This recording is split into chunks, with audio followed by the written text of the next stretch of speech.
কোন নিয়মে বাড়িলতি রাজকচু একের কোন নিয়মে বাড়িলতি রাজকচুর চারা রোপণ করবে?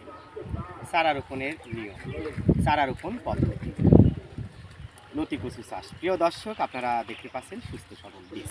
দেখেন একটু এদিকে আসেন।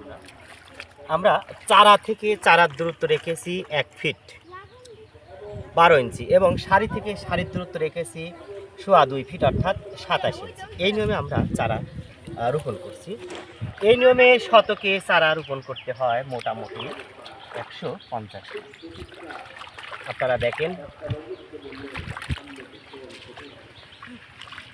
ওই যে পাশেও কিন্তু চারা রোপণের কাজ চলতেছে।